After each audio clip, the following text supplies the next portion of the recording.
Superfast Chhattisgarh आप देख रहे हैं, आपके साथ मैं हूं पुनीत। खबरों की करते हैं शुरुआत और सबसे पहले एक अहम खबर, बड़ी खबर आपको बता रहे हैं। अमरनाथ यात्रा जारी है और इस बीच अमरनाथ गुफा के पास एक बड़ा हादसा पेश आया है।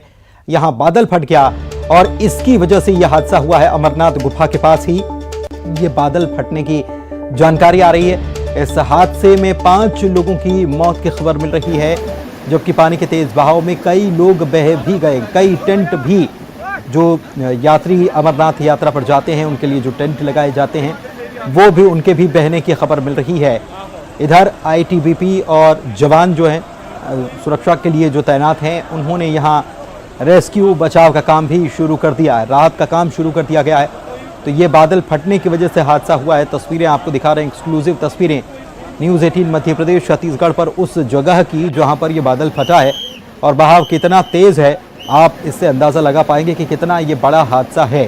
हालांकि सही आंकड़े अभी तक कुछ सामने नहीं आए, केवल जो जानकारी आ रही है उसके मुताबिक 5 लोगों की मौत की खबर है और कई लोग बह गए हैं। उनको खोजने का काम भी जारी है। वहीं जो यात्री अमरनाथ यात्रा पर गए हैं, उनको राहत कैसे पहुंचाई जाए इतने बड़े हादसे के बाद, इसको लेकर भी जवान जो हैं सुरक्षा में तैनात, वो राहत पहुंचाने के लिए भी डटे हुए।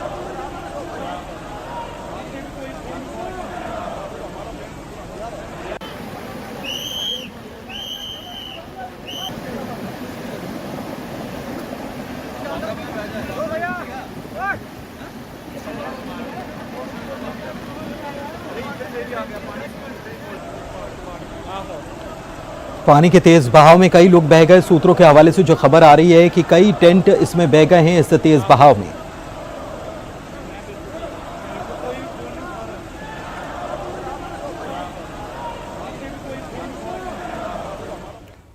चलिए आगे बढ़ते हैं। रायपुर से बड़ी खबर आपको बता रहे हैं, सरकार ने तबादलों की जानकारी मांग ली है। प्रदेश में 3 सालों में जो तबादले हुए हैं, इसकी जानकारी मांगी गई है। जीएडी सचिव ने पत्र लिखा है, सभी एसीएस प्रमुख सचिव और सचिवों को इसको लेकर पत्र लिखा है। 14 तारीख से जानकारी भेजने के लिए निर्देश भी दे दिया गया है।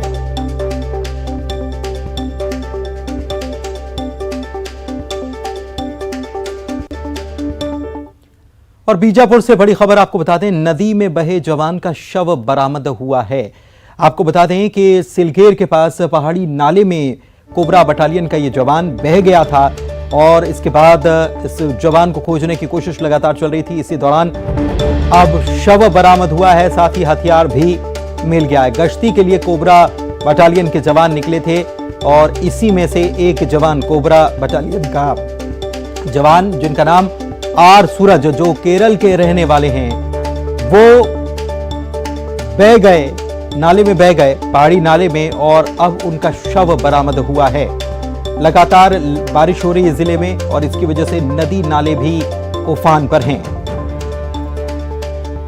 सत्यनारायण चांडक इस वक्त हमारे साथ फोन लाइन पर जुड़े हुए हैं, जानकारी लेते हैं। सत्यनारायण, ये सुबह खबर आई थी कि जवान जो हैं वो बह गए हैं पहाड़ी नाले में और अभी जो जानकारी है उनका शव बरामद हुआ है, बचाया नहीं जा सका।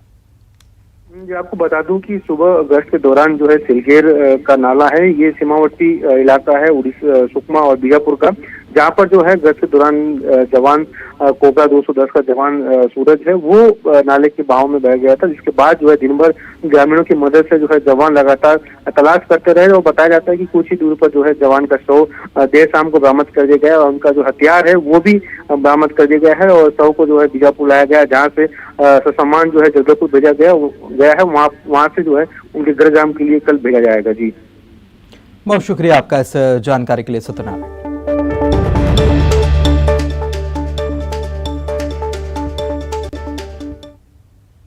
कवर्धा से बड़ी खबर आपको बता रहे हैं, जहां जहरीले मशरूम खाने से कई लोग बीमार पड़ गए। एक ही परिवार के 7 लोग फूड पॉइजनिंग के शिकार हुए हैं। सभी को अस्पताल में भर्ती करा दिया गया है, जहां उनका इलाज चल रहा है। रेंगाखार थाना क्षेत्र के उमरिया गांव का ये मामला है। जहरीला मशरूम खाने से कई लोग बीमार हुए हैं। कवर्धा से ये खबर आपको बता रहे हैं। अभी आपको बता दें कि एक मशरूम जो छत्तीसगढ़ में ही काफ़ी, छत्तीसगढ़ की पहचान भी है और काफ़ी महंगा भी बिकता है, लेकिन उसकी पहचान कर पाना जो है वो काफ़ी मुश्किल होता है, जानकारी कर पाते हैं। और ऐसे में लगता यही है कि इसी मशरूम को समझकर कुछ और मशरूम को कोई जंगली मशरूम को खा लिया, जिसकी वजह से लोगों की तबीयत बिगड़ गई। सभी को अस्पताल में भर्ती करा दिया गया। कवर्धा से बड़ी खबर आपको बता रहे हैं।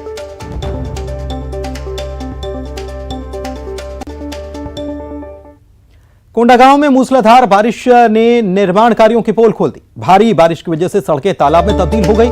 सड़कों पर पानी भर गया। आवाजाही में लोगों को खासी परेशानी उठानी पड़ी। नगर पालिका के दावों की भी पोल खोल दी गई। तस्वीर कोंडागांव के सड़कों की बता रहे हैं, कैसे यहां पर हालात बिगड़ गए, ये तस्वीरें बता रही हैं। भारी बारिश से सड़कें तालाब यहां पर बन गई और पानी भर गया हर तरफ। शुरू हुई मूसलाधार बारिश ने वो तबाही मचाई कि पूरा इलाका पानी पानी हो गया। इस समय हम सरस्वती शिशु मंदिर में खड़े हैं। आप ठीक देख सकते हैं कि पूरा स्कूल जो परिसर है वो पूरा तालाब बन गया है, पूरा पानी भर गया है। पानी की निकासी नहीं है। कमोबेश शहर के सभी वार्डों में पानी भरा हुआ है और जिस तरीके से नगर पालिका के अधिकारी इस बात का दावा करते हैं कि उन्होंने मानसून से पहले ड्रेनेज की व्यवस्था सुधार ली थी, ये आधे घंटे की बारिश अधिकारियों के दावों की पोल खुलती नजर आ रही है। गनीमत ये रही कि ये बारिश जो हुई उस समय स्कूल की छुट्टी हो गई थी, वरना इस बारिश में बच्चे पानी में चलकर पैदल कैसे निकलते और क्या हालात होते, ये देखने वाली बात है। बहरहाल ये देखना होगा कि अब इस हालात को देखकर अधिकारी नींद से जागते हैं या नहीं और अपने सिस्टम को सुधारते हैं या नहीं। न्यूज 18 के लिए कोंडागांव से विवेक श्रीवास्तव। और विवेक श्रीवास्तव हमारे संवाददाता हमारे साथ इसी खबर पर लाइव जुड़े हुए हैं। सीधे उन्हीं के पास चलते हैं। विवेक, तस्वीरें आपने दिखाई, हालात क्या हो गए ये हमने देखे कि स्कूल के बाहर पानी भरा, सड़कें तालाब में तब्दील हो गई, दावे भी किए गए वो भी फेल हो गए। लेकिन अब पानी की निकासी को लेकर क्या किया जा रहा है, क्या जमीन पर काम किया जा रहा है?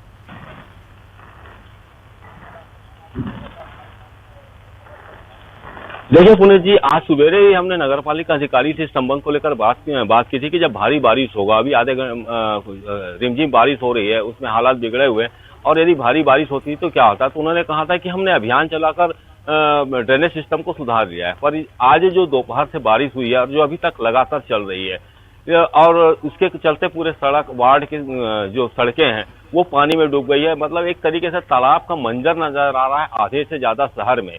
और इतना यही दिखाना काफी था कि अधिकारी किस तरीके से सिर्फ अपने कमरे में बैठकर ड्रेनेज सिस्टम को सुधारते हैं। और अभी भी पानी की स्थिति बिगड़ी, जो हालात बिगड़े हैं उसको देखने के लिए नगर पालिका के कोई भी कर्मचारी अधिकारी मौके पर नहीं पहुंचे थे। जिस समय हमने तस्वीरें ली उस समय कोई मौके पर नहीं पहुंचा था। और जो 10-15 मिनट के लिए बारिश रुकी तो खुद वार्डवासियों ने उस पानी को बाहर निकाला और निकासी का रास्ता दिया।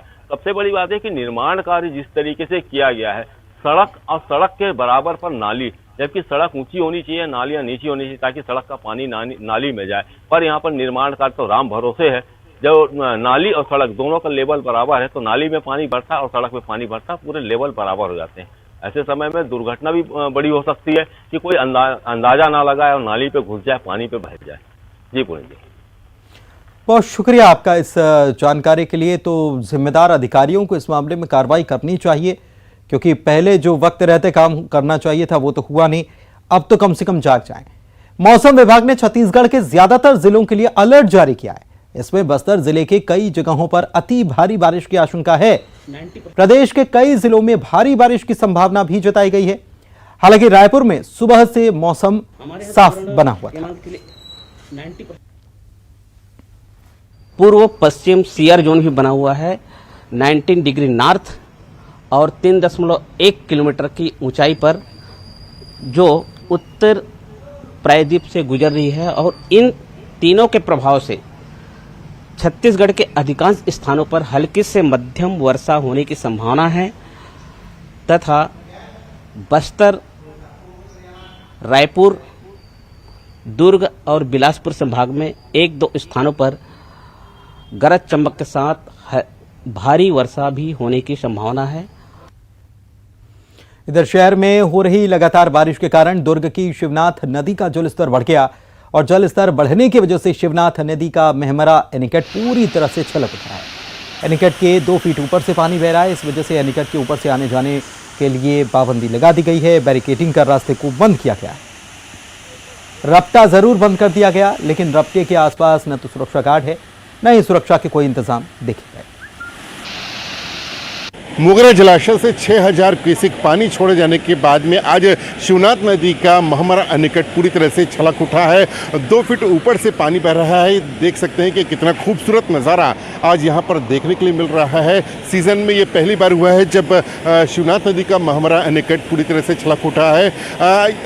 किसी भी खतरे को देखते हुए इस रपटे को बंद कर दिया गया है। लोगों से अपील की जा रही है कि इस रपटे का उपयोग बिल्कुल भी ना करें और कोई भी खतरा उत्पन्न ना हो, इसके लिए यहाँ पर बैरिकेडिंग लगाकर बंद कर दिया गया है। आपको बताना चाहूँगा कि मोगरा जलाशय से ही शिवनाथ नदी में पानी छोड़ा जाता है और जब 2 दिन लगातार बारिश हुई है, ऐसे में वहाँ से जो है पानी छोड़ा गया है। तो इस तरह से पानी पूरी तरह से लबालब हो गया है। कोई भी खतरा ना हो, इसके लिए रपटे को बंद कर दिया गया है और इस पूरे मनोरम दृश्य का आनंद उठाने के लिए लोग दूर दूर से यहाँ पर पहुँच रहे हैं और एक तरह से पिकनिक जैसा ये स्पॉट बन गया है, क्योंकि शहर से नज़दीक होने के कारण लोग जल्दी यहाँ पर पहुँच जाते हैं और जब मौसम खुल जाता है तो ये काफ़ी सुहाना दृश्य बन जाता है। इस वजह से यहाँ पर लोगों के भी पहुँचने का सिलसिला जारी है।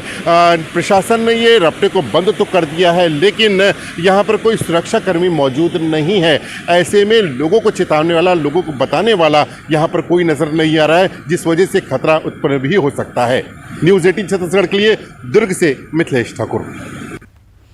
और कोरबा से बड़ी खबर आपको बता रहे हैं, जहां पर डबल मर्डर मामले में खुलासा हो गया और इस मामले में जो जानकारी आई कि बेटा ही मां और बहन का कातिल निकला है। पुलिस ने कातिल बेटे को गिरफ्तार कर लिया है। नशे की हालत में उसने इस घटना को अंजाम दिया था। कुसमुंडा थाना क्षेत्र के आदर्श नगर की यह घटना एसईसीएल कर्मी की पत्नी और बेटी की दरअसल लाश मिली थी। खून से लथपथ हालत में बाथरूम में दोनों के शव बरामद हुए थे और इस मामले में जब पुलिस ने छानबीन की तो खुलासा हुआ कि बेटा ही मां का कातिल था, बहन का कातिल भाई ही निकला।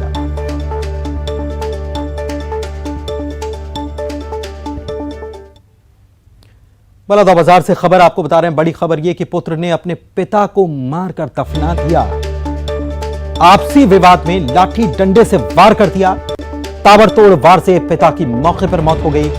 पिता की मौत होने पर लाश को बाड़ी में दफना भी दिया।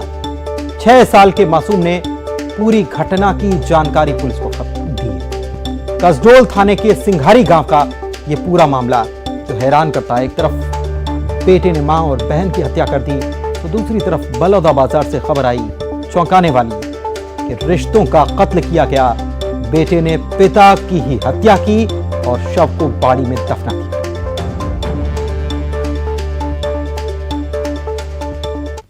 क्योंकि वो कहीं जानकारी मिली थी कि संभवतः शव का दफना दिया गया है, अंदर जमीन के अंदर गाड़ दिया गया है, इसीलिए कार्यपालिक मजिस्ट्रेट को बुलवाकर अग्रिम कार्रवाई उसमें की जा रही है।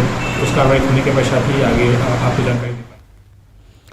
जापान के पूर्व पीएम शिंजो आबे नहीं रहे। नारा शहर में भाषण के दौरान हमलावर ने उन्हें पीछे से गोली मारी। 2 फायर किए गए और उसके बाद उन्हें हार्ट अटैक आया, उनकी मौत हो गई। उनके निधन पर सीएम भूपेश बघेल ने दुख जताया, उन्हें श्रद्धांजलि अर्पित की। मुख्यमंत्री ने अपने शोक संदेश में कहा है कि शिंजो आबे पर हुए हमले के बाद उनका निधन बेहद दुखद है। वे भारत हितैषी राजनेता थे। उन पर हुआ हमला निंदनीय है और यह दुनिया भर के लिए चिंता का विषय है। उनके निधन पर 1 दिन का राजकीय शोक घोषित किया गया है। इस दौरान राज्य में सरकारी भवनों में राष्ट्रीय ध्वज आधे झुके रहेंगे। किसी भी तरह के मनोरंजक सांस्कृतिक कार्यक्रमों का आयोजन नहीं किया जाएगा।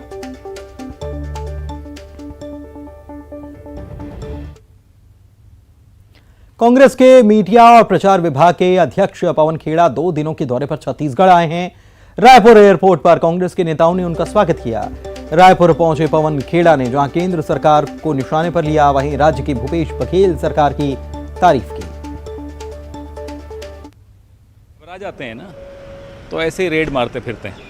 हर जगह उन्होंने यही किया, बंगाल हो, छत्तीसगढ़ हो, जहां उनको लगता है कि अब घबराहट का वक्त आ गया है, हारने का समय आ गया है, जब भी मोदी घबराते हैं एजेंसीज के पीछे छिप जाते हैं।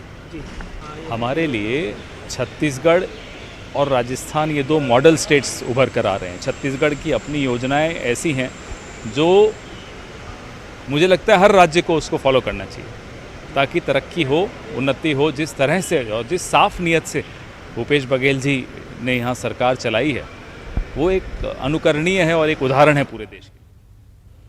इधर प्रदेश में कोरोना के मामले लगातार बढ़ते जा रहे हैं। कोरोना के बढ़ते मामलों ने स्वास्थ्य विभाग को भी चिंता में डाल दिया है। सबसे पहले 27 जून को कोरोना के 100 मरीज मिले थे। आंकड़ों के जरिए हम आपको दिखा रहे हैं कि देखिए जरा कैसे दिन ब दिन ये संख्या बढ़ रही है। 28 जून को आंकड़ा बढ़कर 186 पहुंच जाता है। फिर इसमें 29 जून को थोड़ी सी गिरावट जरूर दर्ज की जाती है, आंकड़ा 126 के पास होता है। 30 जून को आंकड़ा फिर बढ़ता है और 167 हो जाता है। इधर जुलाई में भी कोरोना के आंकड़ों में उतार चढ़ाव होता रहा है। 1 जुलाई को 129, 2 जुलाई को 161, 3 जुलाई को 91, 4 जुलाई को 135, 5 जुलाई को 165, यानी कि ये देखिए बढ़ता ही जा रहा है आंकड़ा। अगर आप ग्राफिक्स के जरिए देखेंगे तो ये ग्राफ जो है बढ़ता ही जा रहा है, ऊपर की तरफ चल रहा है। 5 जुलाई को 165, 6 जुलाई को 220 और 7 जुलाई को 251 कोरोना के नए मरीज मिले। कोरोना के नियमों का पालन नहीं करने से प्रदेश में कोरोना के मामले बढ़ते जा रहे हैं और ये अलार्मिंग सिचुएशन है।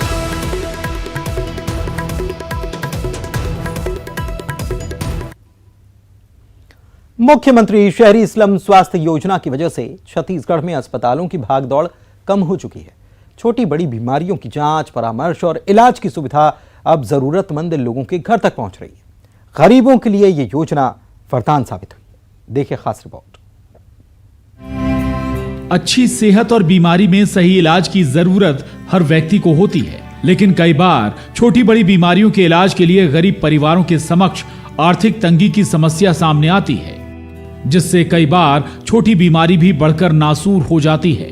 प्रदेश के संवेदनशील मुख्यमंत्री भूपेश बघेल की मंशा थी कि ऐसी स्थिति का सामना प्रदेश की जनता को न करना पड़े और राज्य में स्वास्थ्य सुविधाओं में इजाफे के साथ हर छोटी बड़ी बीमारियों का इलाज सही समय पर और सहजता से हो सके।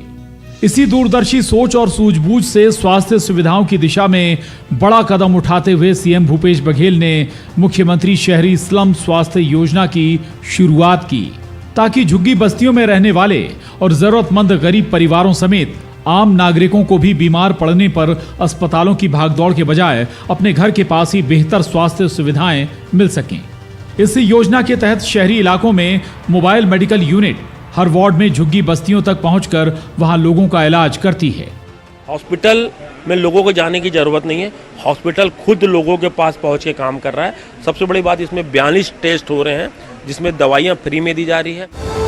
1 नवंबर 2020 को मुख्यमंत्री शहरी स्लम स्वास्थ्य योजना की शुरुआत की गई थी और फिर योजना का प्रदेश भर में विस्तार 31 मार्च 2022 में किया गया और कम समय में ही अब तक मोबाइल मेडिकल यूनिट ने 22,42,000 से ज्यादा लोगों का मुफ्त इलाज कराया है। बीपी का इलाज के लिए आया था और प्राइवेट में जाने से पैसा उससे थोड़ा ज़्यादा खर्चा होता है। अब यहाँ आया अपना निगम का हॉस्पिटल में, या मैडम के पास दिखाया तो मुझे अभी दवाई पे देंगे बोल के मैडम बोले हैं। परिवार के मुखिया की तरह प्रदेश की जनता का ख्याल रखते हैं छत्तीसगढ़ के मुख्यमंत्री भूपेश बघेल।